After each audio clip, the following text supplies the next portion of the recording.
अस्सलाम वालेकुम, hi, this is Awais and in this video हम लोग बात करने वाले हैं जेल फिल्ट्रेशन क्रोमेटोग्राफी या जिसको हम लोग साइज एक्सक्लूजन क्रोमेटोग्राफी भी कहते हैं। So this is the fourth video of the new video series which was on chromatography and in this video हम लोग बात करने वाले हैं जेल फिल्ट्रेशन के ऊपर। अच्छा, पिछली 3 वीडियो में हम लोगों ने क्रोमेटोग्राफी की बेसिक्स के ऊपर बात की कि जो फंडामेंटल्स हैं क्रोमेटोग्राफी के वो क्या हैं, ठीक है। हम लोगों ने तकरीबन हर चीज़ के ऊपर बात कर ली है which is included in the fundamentals, चाहे वो एप्लीकेशंस हो, यूज़ हो, उसका बेसिक वर्किंग प्रिंसिपल हो। We have talked on that and we have also discuss the two types, one of which was paper chromatography और उसमें से एक टीएलसी यानी thin layer chromatography. The two types we have discussed on. So today we are going to discuss gel filtration chromatography and if you haven't watched the video on the basics of chromatography जिसमें हम लोगों ने fundamentals पे बात की थी, सो I will recommend that कि आप पहले वो वीडियो देखें सो दैट कि आपकी जो क्रोमेटोग्राफी की बेसिक्स हैं वो स्ट्रॉन्ग हो, देन आप इन कंसेप्ट पे हैं ताकि आपको ये अच्छी तरह से समझ आ सके। So if you have the concept of basics of के बेसिकली क्रोमेटोग्राफी क्या है, so keep watching the video, इंशाल्लाह everything is going to be fine. अच्छा, इन शॉर्ट बता भी देता हूँ। सो असल में जो आपकी क्रोमेटोग्राफी है, एज वी ऑल नो कि it is a technique by which we actually separates और एनालाइज द मिक्सचर्स कॉम्पोजिशन। एक किसी भी एक चीज़ की जो कंपोजिशन होती है उसको हम लोग सेपरेट आउट करके उसको क्वालिटेटिवली, ठीक है, क्वालिटेटिवली एंड क्वांटिटेटिवली हम उसको स्टडी करने की कोशिश करते हैं। ये है बेसिकली क्रोमेटोग्राफी की आसान तरीन डेफिनेशन, ठीक है। अच्छा, तो एज वी नो ना कि हम लोग जिस जिस तरह से इस वीडियो में इस सीरीज़ में आगे बढ़ रहे हैं, ठीक है। सो जिस तरह से नई नई टैब्स आ रही हैं तो उनकी जो एफिशिएंसीज़ हैं, यानी काम करने की सलाहियत है, वर्क परसेंटेज है, वो भी इंक्रीज़ हो रही है। वो और वो और प्लस उनके रिजल्ट्स भी मज़ीद इंप्रूव हो रहे हैं। अच्छा, सो जो पिछली 2 टैब्स थी यानी paper chromatography and TLC, both are only qualitatively analysable, यानी उस किस्म की क्रोमेटोग्राफी में आप किसी भी मिक्सचर की कंपोजिशन की सिर्फ और सिर्फ क्वालिटी को देख सकते हैं। फॉर एग्जांपल अगर बात करें पेपर क्रोमेटोग्राफी में, तो एज वी नो के द मोस्ट बेसिक है कि उसमें हम लोग जो प्लांट पिगमेंट्स हैं यानी जो क्लोरोफिल की डिफरेंट टाइप्स हैं उसको हम लोग सेपरेट करते हैं on the basis of there molecular weight, ठीक है। तो एज वी नो कि हमारे पास 3 टाइप्स आ जाती हैं, क्लोरोफिल ए, बी एंड सी, और उसको हम लोग उसकी कलर के बेस के ऊपर, यानी जो क्लोरोफिल ए होता है वो थोड़ा सा मोर ग्रीनिश होता है, थोड़ा सा ब्लू ग्रीनिश होता है, जो बी होता है वो थोड़ा सा येलोइश ग्रीन होता है, और जो सी होता है वो थोड़ा सा पेल येलो होता है। तो उसकी क्वालिटी के ऊपर हम लोग उसको डिफ्रेंशिएट करते हैं या फिर करेक्टराइज करते हैं। लेकिन now onwards everything is going to be both quantitative and qualitative, यानी नाउ हम लोग उसकी कंसंट्रेशन को भी बराबर फाइंड करने की कोशिश करेंगे और वो फाइंड हो जाएंगे, ठीक है। अच्छा, सो आप प्रॉपर्ली बात करते हैं कि बेसिकली जेल फिल्ट्रेशन क्रोमेटोग्राफी होती क्या है and what do we mean by that. अच्छा, सो अब से जितनी भी क्रोमेटोग्राफी हम लोग डिस्कस करने वाले हैं, this all are the types of column chromatography. Column chromatography, right. Now what do you mean by that? As we know के हमारे पास मैथमेटिक्स में 2 वर्ड्स होते हैं, एक होते हैं कॉलम्स और एक होते हैं रॉज। रॉज वो होती हैं जो कि हॉरिजेंटल होती हैं और कॉलम वो होता है जो कि वर्टिकल होता है। सो कॉलम क्रोमेटोग्राफी एक जनरल नेम है, हालांकि ये बाजुकात मिस नॉमर में आ जाता है कि क्योंकि असल में ये जो कॉलम क्रोमेटोग्राफी है इसका जो बेसिक रीज़न है नाम का वो ये है कि ये जो हमारा स्टेशनरी फेज होता है, तमाम की तमाम जो मतलब जो कॉलम क्रोमेटोग्राफी की डिफरेंट टाइप्स है उसमें बाजुकात ये एज अ मिस नंबर भी यूज़ हो सकता है कि वो इसकी जो रियल मीनिंग है वो उसमें फुलफिल नहीं हो रही थी। एक्चुअल में जो कॉलम क्रोमेटोग्राफी का बेसिक नेम रीज़न है वो ये है कि जब इनिशियली यानी आज से कोई 50-60 साल पहले जो कॉलम क्रोमेटोग्राफी थी उसमें सिर्फ और सिर्फ जितने भी आपके स्टेशनरी फेस थे उसको आप लोगों ने वर्टिकली स्टैंड आउट किया हुआ था, मतलब खड़े थे, बिल्कुल वर्टिकल थे, 90 डिग्री के एंगल बना रहे थे विद द प्लेन, ठीक है। सो उस बेसिस के ऊपर जितनी भी टाइप्स थी उनको हम लोगों ने उसकी क्लासिफिकेशन के लिए हम लोगों ने नाम दे दिया कि कॉलम क्रोमेटोग्राफी। असल में इसमें आपका जो कॉलम में बात करता हूँ, जो आपका स्टेशनरी फेज होता है, इज वी ऑल नो कि हमारे पास जो क्रोमेटोग्राफी है उसमें 2 किस्म के फेजेस होते हैं, एक को मोबाइल फेज कहते हैं और एक को स्टेशनरी फेज कहते हैं। तो असल में जो कॉलम क्रोमेटोग्राफी इसका मतलब ये है कि उसका जो आपका स्टेशनरी फेज होता है वो बिल्कुल वर्टिकल होता है और जो आपकी सेपरेशन होती है वो on the basis of gravity होती है। लेकिन लेटर ऑन जो जिस तरह से चीज़ें एडवांस होती गई तो वो जो पुलिंग फोर्स थी, वो जो रिमूविंग फोर्स थी, वो जो सेपरेटिंग फोर्स थी वो भी इवॉल्व होती गई, ठीक है। उसमें भी डिफरेंट किस्म की टाइप्स आ गई। लेकिन सो ये था कि कॉलम क्रोमेटोग्राफी को कॉलम क्रोमेटोग्राफी क्यों कहते हैं, and so gel filtration chromatography या आगे जितनी भी आने वाली टाइप्स हैं वो तमाम की तमाम किस एक सब क्लास हैं किसकी, दिस कॉलम क्रोमेटोग्राफी की। So now let us talk on कि जेल फिल्ट्रेशन क्रोमेटोग्राफी क्या होती है। सो जेल फिल्ट्रेशन क्रोमेटोग्राफी, सो नाम से ही जाहिर है, जेल फिल्ट्रेशन क्रोमेटोग्राफी, और इसका दूसरा नाम साइज एक्सक्लूजन क्रोमेटोग्राफी। ये 2 नाम हैं एक ही चीज़ के। असल में ये जो जेल फिल्ट्रेशन नाम है ये असल में इस टेक्निक की फिजिकल अपीयरेंस को जाहिर करता है कि जो अपैरेटस इसको परफॉर्म करता है उसका क्या फंडा है। और ये जो साइज एक्सक्लूजन है ये एक्चुअली में उसके वर्किंग प्रिंसिपल को पोर्ट्रेट कर रहा है। अच्छा, तो what do you mean by gel filtration chromatography? ये असल में एक इस तरह की क्रोमेटोग्राफी होती है जिसमें आप लोग किसी भी मिक्सचर की कॉन्स्टिट्यूशन को सेपरेट करते हैं on the basis of their size. यानी एक चीज़ कितनी बड़ी है कितनी छोटी है इस बेसिस के ऊपर आप लोग उन चीज़ों को सेपरेट आउट करते हैं। लेटर ऑन हम लोग इसके ऊपर डिटेल में डिस्कस करेंगे कि इसका बेसिकली मतलब क्या है, लेकिन first of all we have to look on the fundamentals thing of chromatography यानी mobile phase and stationary phase. So first of all talk on our mobile phase. Mobile phase. So अगर आपने पिछली video देखी होगी तो मैंने ये बात डिस्कस की है कि मोबाइल फेज कन्वेंशनल या एग्जैक्ट नहीं होता। यानी यू कैन नॉट से कि भाई मोबाइल फेज ही होगा। Mobile phase always revolves around what your analyte और द सैंपल इज। उसकी नेचर क्या है, यानी depends on samples nature.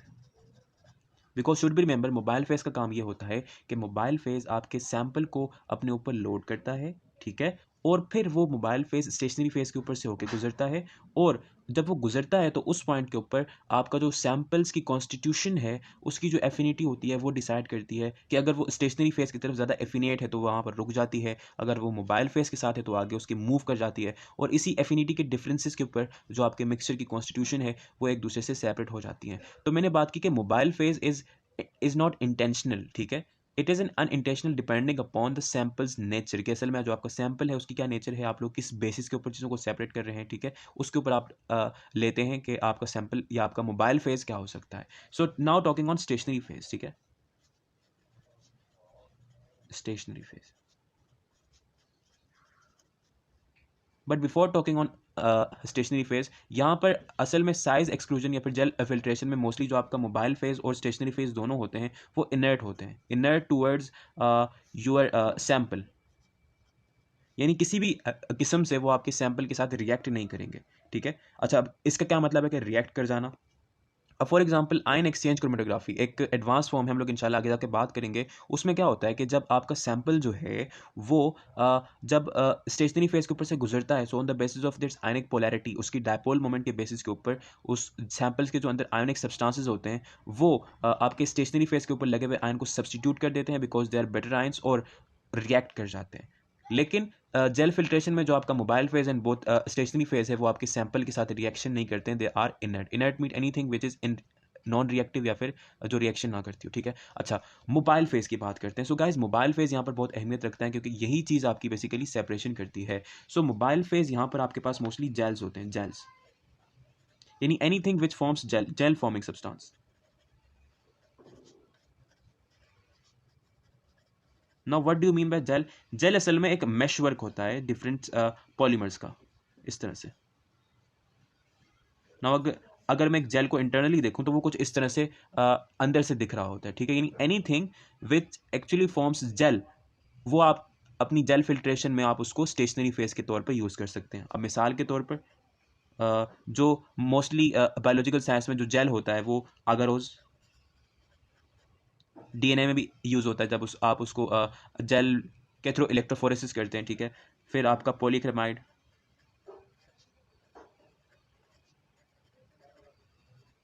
Okay, sometimes gelatin, then फिर एंड सिफेडिक्स। सिफेडिक्स एक एडवांस पॉलीमर है जिसको आप लोग इस as a stationary phase use करते हैं इन जेल फिल्ट्रेशन क्रोमेटोग्राफी। अच्छा, ये तो थी all the gel forming substance. अब उसकी फिजिकल अपीयरेंस क्या होगी, मतलब जो आपका स्टेशनरी फेज है वो किस तरह से दिखेगा। So guys should be remember जो आपका स्टेशनरी फेज होता है it is always in the form of beads. Now I will talk on के व्हाट इज बीड। असल में पहले बीड्स नहीं थी, पहले आप इसी तरह के मतलब जो अगरोस थी उसको आप एक जेल बना के, मतलब एज यू नो ना कि जो जेल बेड फॉर्मेशन होती है यानी एक खास किस्म की खास शेप की जो जेल फॉर्मेशन होती है, यानी सबसे पहले आप अगर उसको प्रोसेस करते हैं, उसका सोल्यूशन बनाते हैं और फिर उसको आप एक पर्टिकुलर कंटेनर के अंदर रखते हैं और जब वो ठंडी हो जाती है वो आगरोज, और फिर उस वो जो आगरोज होती है वो उस कंटेनर की शेप इख्तियार कर लेती है और उसके अंदर से आप चीज़ें सेपरेट करते थे। ऐसा होता था आज से कोई 60-50 साल पहले। लेकिन आजकल क्या हो रहा है, आजकल हम लोग बीड्स यूज़ कर रहे हैं। नाउ बीड्स क्या है, बीड्स एज वी नो के ये इंग्लिश का वर्ड है, उसका मतलब होता है तस्बीह के दाने, ठीक है। सो ये इस तरह के स्ट्रक्चर्स होते हैं गोल गोल से, ठीक है। अच्छा, ये जो बीड्स होते हैं, beads they are form of micro beads, micro beads, right, मतलब कि छोटी छोटी बीड्स से बड़ी बड़ी बीड्स बनती हैं, और ये जो छोटी माइक्रो बीड्स होती हैं they are actually forms from this agarose, polyacrylamide या फिर जेलेटिन। अच्छा, अब इससे होता क्या है, तो होता कुछ यूँ है कि इस तरह से ये एक बीड है फॉर एग्जांपल, असल में ये बहुत छोटी होती है, मतलब रेत के दाने जितनी होती है एक बीड्स, और इसके अंदर ये जो माइक्रो बीड्स हैं या फिर कुछ माइक्रोमीटर्स के साइज की होती हैं, ठीक है। अच्छा, सो ये होती क्या है, सो असल में मैं एज आई हैव टॉक इस तरह के गोल गोल से स्ट्रक्चर्स होते हैं, ठीक है। मैं एक इनलार्ज करके बनाता हूँ ताकि आपको समझ आए। अब इसमें क्या होता है कि माइक्रो बीड्स जो हैं वो एक दूसरे से लिंक्ड होती हैं इस तरह से, there there there there there there, इस तरह से आपस में। So if you looked, so अगर इस तरह से बहुत बहुत सारी माइक्रोबीट्स इसके अंदर प्रेजेंट होंगे और वो सारी इस तरह से एक दूसरे से लिंक्ड होंगी वाया दिस अगरोस पॉलीमर्स, या फिर ये किसी भी पॉलीमर से जिससे वो बनी होंगी, so there they are forming a network, एक जाल जो कि एक खास शेप का होगा। यानी यहाँ पर ये एज अ फिल्टर काम कर रहे हैं, ये जो बीड्स हैं या फिर जो आपका ये जो स्टेशनरी फेज है, it is acting as filter. Now what do you mean by filter? As we all know कि हम लोग अपने घरों में चाय वगैरह बनाते हैं ना, सो हमें पता है कि जब हम लोग चाय बना लेते हैं, तो जब हम लोग चाय पका लेते हैं, जब मतलब जोश आ जाता है चाय को, तो हम लोग जब चूल्हे से उतारते हैं तो एक छन्नी सी एक होती है, ठीक है, इस तरह से जाली में लोहे की जाली लगी होती है इस तरह से, ठीक है। और उसके अंदर से आप अपनी चाय को गुजारते हैं, तो क्या होता है कि जो पत्ती है, जो टी है, वो यहाँ से सेपरेट आउट हो जाती है।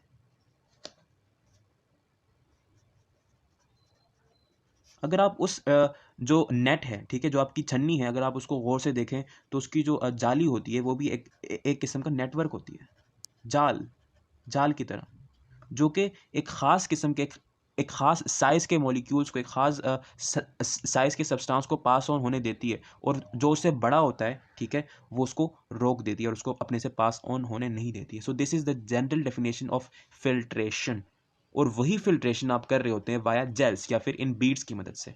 सो इस तरह का प्रोसेस जिसमें आप लोग जेल की मदद से अपनी जो मिक्सचर्स हैं, अपने सैंपल की कॉन्स्टिट्यूशन को एक दूसरे से सेपरेट आउट करते हैं और उसको क्वांटिटेटिवली एंड क्वालिटेटिवली स्टडी करते हैं। इस तरह की टेक्निक को आप लोग जेल फिल्ट्रेशन क्रोमेटोग्राफी कहते हैं। तो ये तो बेसिक्स थी कि उसका जो मोबाइल फेज़ होता है और उसका जो स्टेशनरी फेज़ होता है वो क्या क्या होते हैं, ठीक है, और उसका जो बेसिकली वर्किंग प्रिंसिपल है वो भी हम लोगों ने थोड़ा बहुत डिस्कस कर लिया। सो अब आइए बात करते हैं कि जो डिटेल में है कि एक्चुअल में जेल फिल्ट्रेशन जो क्रोमेटोग्राफी है वो किस तरह से परफॉर्म होती है, आइए उसके ऊपर बात करते हैं।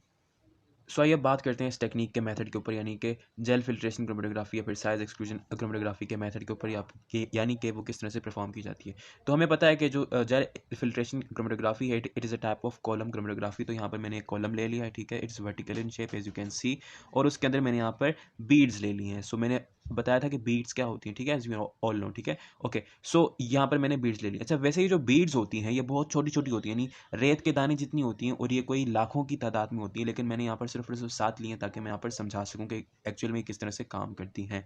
अच्छा, तो मिसाल के तौर पर ये मैं एक साइज एक्सक्लूजन परफॉर्म कर रहा हूँ, ठीक है, और यहाँ पर मैंने अपना मोबाइल फेज लिया है एथेनॉल, ठीक है।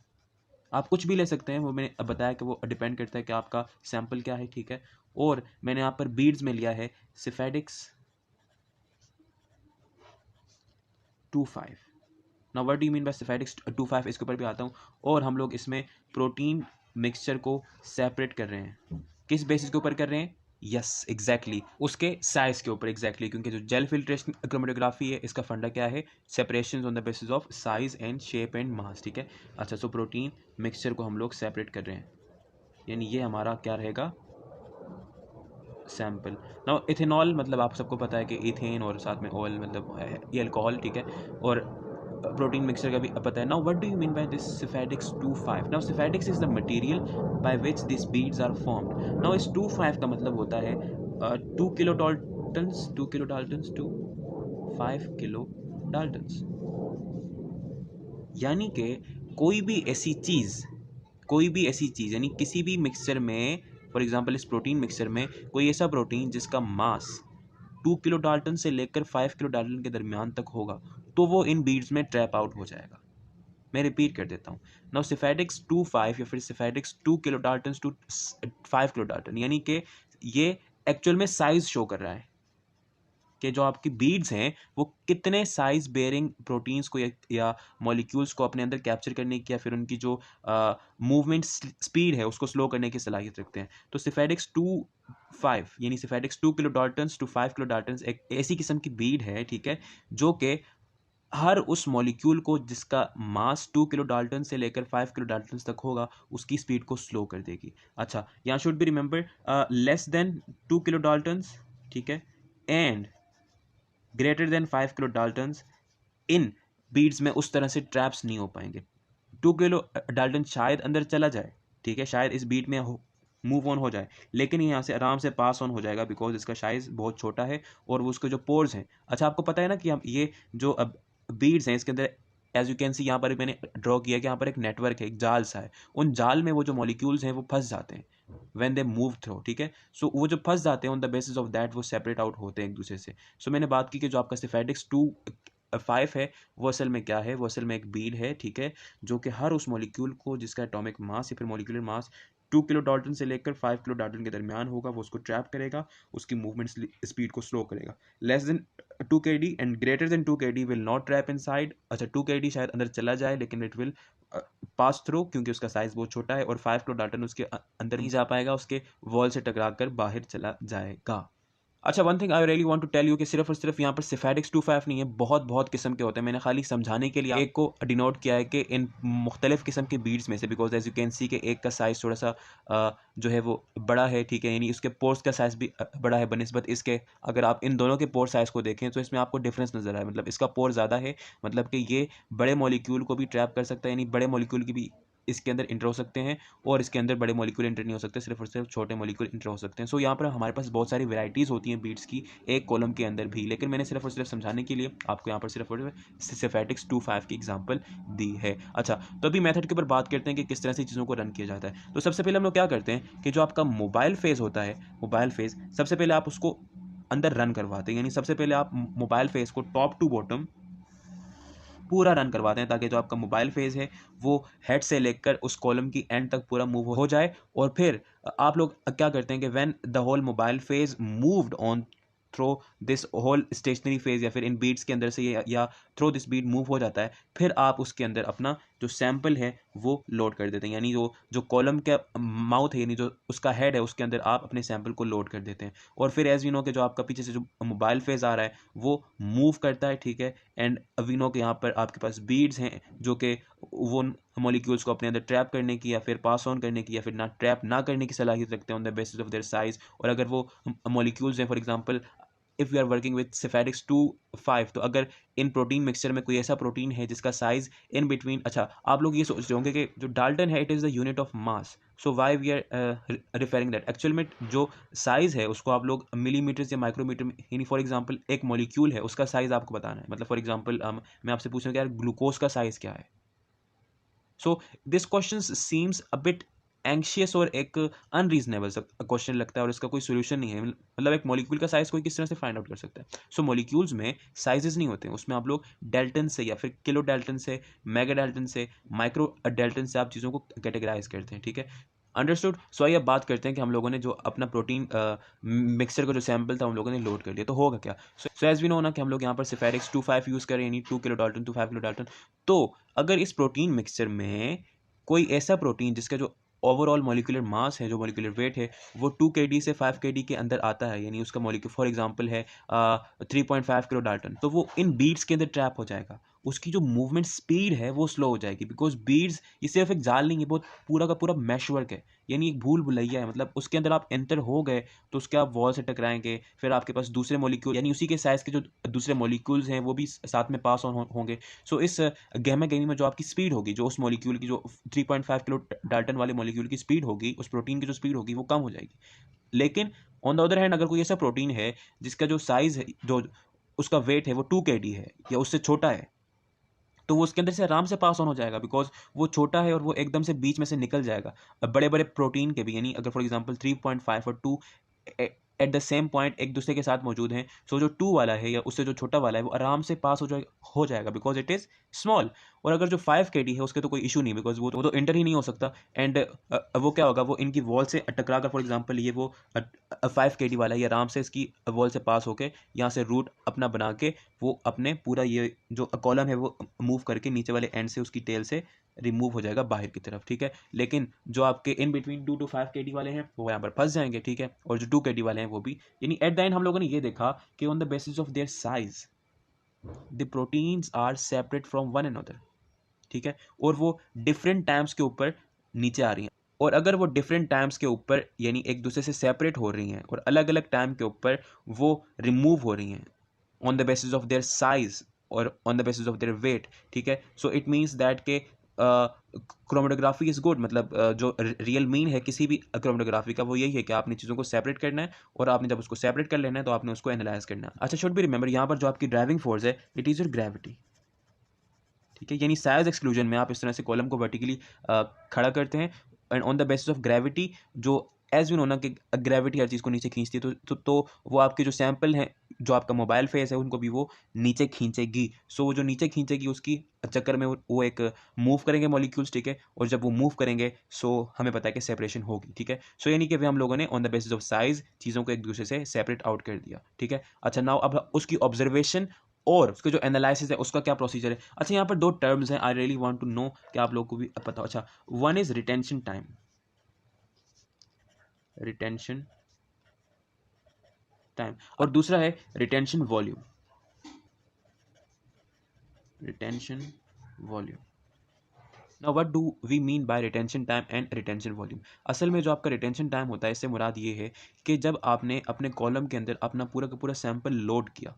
अच्छा, रिटेंशन टाइम और रिटेंशन वॉल्यूम हर एक मिक्सचर की जो एक एक कॉन्स्टिट्यूशन होती है। फॉर एग्जांपल इस हमारे प्रोटीन के मिक्सचर में तीन प्रोटीन्स थी, वन, ठीक है, 3 प्रोटीन्स थी, ठीक है। मैं यहाँ पर लिख देता हूँ, वन इज लार्ज, ठीक है, एक लार्ज थी, ठीक है, एक स्मॉल थी और एक मॉडरेट थी, मॉडरेट, ठीक है। सो जो आपका रिटेंशन टाइम और रिटेंशन वॉल्यूम होता है ये हर एक कॉन्स्टिट्यूशन का एक अलग होता है।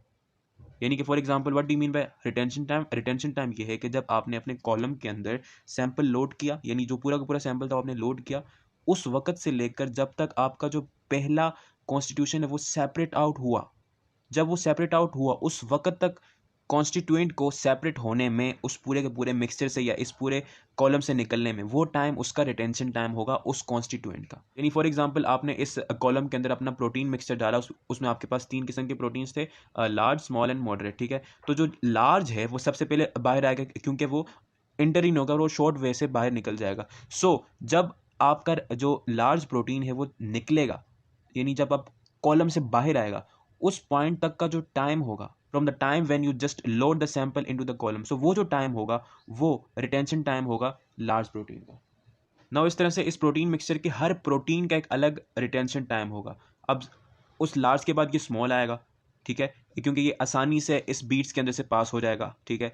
तो जब वो स्मॉल प्रोटीन निकलेगा यहाँ से, ठीक है, सो उस सैंपल लोड करने से लेकर उस स्मॉल प्रोटीन के निकलने तक का जो टाइम लगा था वो इसका रिटेंशन टाइम होगा स्मॉल प्रोटीन का। फिर सबसे आखिर में मॉडरेट प्रोटीन निकलेगा, यानी मॉडरेट साइज प्रोटीन, ठीक है। यानी कि सैंपल लोड करने से लेकर मॉडरेट प्रोटीन के निकलने तक का जो टाइम लगा है वो इसका रिटेंशन टाइम होगा। So this is the retention time, यानी the time which actually takes by a constituent of a mixture to be get separate out of this column is known as your retention time. Now आइए अब बात करते हैं retention volume के ऊपर। अच्छा, retention volume थोड़ा सा कंडीशनल है बिकॉज आई थिंक थोड़ा सा समझाने में थोड़ा सा ट्रिकी होगा, लेकिन उम्मीद करता हूँ कि इसको मैं समझा पाऊँ। अच्छा, लेकिन उसके लिए हम लोग चीज़ों को कंडीशनलाइज करते हैं। तो सपोज कीजिए कि एज यू नो ना कि जो आपका मोबाइल फेज़ है वो कॉन्स्टेंटली रन कर रहा होता है थ्रू योर कॉलम। सो आपका जो मोबाइल फेज़ है वो लगातार आ रहा है। सो असल में गाइस होता ये है कि अच्छा ये जो आ रहा है ये निकल भी रहा होता है थ्रू आउट, ठीक है, यानी जो चीज़ आती है वो निकलती भी, ठीक है। सो जब हम लोग अपना सैंपल लोड करते हैं, यानी जब हम लोग अपना सैंपल जो है वो पुट आउट करते हैं टू दिस कॉलम, तो हम लोग एक नए कंटेनर को नीचे रख देते हैं, ठीक है। और यानी कि अब जितना भी सैंपल लोड करने के बाद जितना भी जो आपका मोबाइल फेज यहाँ से मूव कर रहा है वो एक नए कंटेनर में गिरता है। अच्छा, द मोमेंट आपका जो फर्स्ट कॉन्स्टिट्यूएंट है वो सेपरेट होता है, फॉर एग्जाम्पल जो लार्ज प्रोटीन है, ठीक है, लार्ज वन, वो फॉर एग्जांपल एक मोमेंट के ऊपर निकला, यानी उस कॉलम का रास्ता तय करते करते बारीक जगहों से निकलते निकलते वो उस पूरे कॉलम से रिमूव हो गया, बाहर निकल गया और इस कंटेनर के अंदर आ गया। सो उस मोमेंट के ऊपर जितना वॉल्यूम ऑफ मोबाइल फेज इस कंटेनर के अंदर होगा, वो एक एक्चुअल में इस लार्ज प्रोटीन का या इस लार्ज या इस कॉन्स्टिट्यूएंट का जो उस मोमेंट के ऊपर निकला है उसका रिटेंशन वॉल्यूम होगा। Do you get that? यानी कि the volume which is taken by a particular constituent until the time when it gets out of the column। अब इस तरह से हर एक कॉन्स्टिट्यूएंट का एक अलग रिटेंशन टाइम जिस तरह से था उस तरह से रिटेंशन वॉल्यूम भी अलग अलग होगा। फॉर एग्जांपल इस लार्ज के बाद स्मॉल आएगा, ठीक है, स्मॉल का कुछ यहाँ तक हुआ होगा, ठीक है, यानी यहाँ तक जब मोबाइल फेस पहुंच गया तो उस पॉइंट के ऊपर आपका स्मॉल प्रोटीन यहाँ से रिमूव हुआ, तो ये पूरा का पूरा वॉल्यूम, नॉट ये वाला नहीं, खाली ये पूरा का पूरा जो भी इस कंटेनर में मौजूद है, ये वॉल्यूम मोबाइल फेस का, ये असल में इस स्मॉल प्रोटीन का क्या है, रिटेंशन वॉल्यूम। सो इस तरह से आपका मॉडरेट प्रोटीन का भी एक अलग रिटेंशन वॉल्यूम होगा, वो भी आई थिंक इसके पूरा भर जाएगा। सो ये तो था थोड़ा ट्रिकी सा retention time and retention volume. Now what the link in between the analysis and this retentions, ठीक है। सो असल में जो आपके हैवी होते हैं, हैवी कॉन्स्टिट्यूएंट्स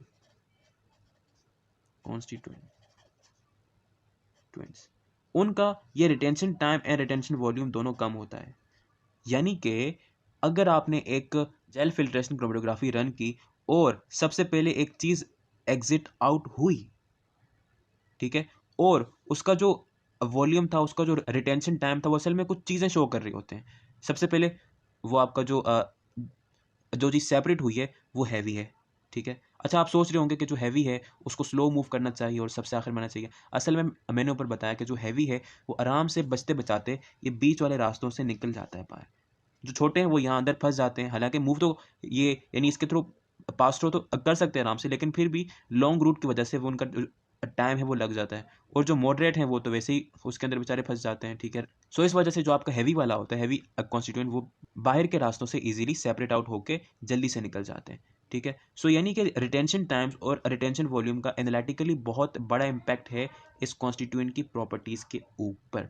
सो इस तरह से आज हम लोगों ने इस वीडियो में देखा कि हम लोगों ने किस तरह से जेल फिल्ट्रेशन क्रोमेटोग्राफी को सबसे पहले समझा कि वो होती क्या है, उसके मोबाइल फेस को, उसके स्टेशनरी फेस को अच्छी तरह से समझा, एंड देन हम लोगों ने उसको प्रैक्टिकली यूज़ करके भी देखा कि वो किस तरह से रन की जाती है और उसके जो डिफरेंट पैरामीटर्स हैं, उसके अंदर जो स्टेशनरी फेस यूज़ होता है, उसकी जो डिफरेंट टर्मिनोलॉजीज़ हैं, उसका क्या मतलब है, और किस तरह से हम लोग चीज़ों को सेपरेट आउट कर सकते हैं। अच्छा, व्हेन इट गेट्स सेपरेट ना, तो हम लोग इसको एनालाइट करते हैं। यानी फॉर एग्जांपल सबसे पहले अगर लार्ज मॉलिक्यूल सेपरेट आउट हुआ है तो फिर उसकी एक अलग एनालिटिकल स्टडी होगी सबसे पहले, फिर उसकी मतलब क्वालिटी तो हम लोग जान लेते हैं I think with the colour और with a different kind of properties जो कि वो शो कर रहा होता है, लेकिन फिर हम लोग उसकी क्वांटिटी भी फाइंड करते हैं। यानी कि मजीद, यानी आपने इस जेल फिल्ट्रेशन की मदद से साइज की बेसिस के ऊपर एक मिक्सचर की कॉन्स्टिट्यूशन को सेपरेट किया और लेटर ऑन आप उसको स्टडी करेंगे, या फिर अगर आपने उसको कमर्शली यूज़ किया है तो फिर आप उसको उस सेपरेटेड चीज़ को यूज़ करेंगे। So this was all over with the gel filtration chromatography, जिसको आप लोग साइज एक्सक्लूजन क्रोमेटोग्राफी भी कहते हैं। सो या that's it with this video. So if you like this video so please share it with your friends and anyone जिसको इस video की ज़रूरत है। Thank you so much for watching this video guys. Good bye.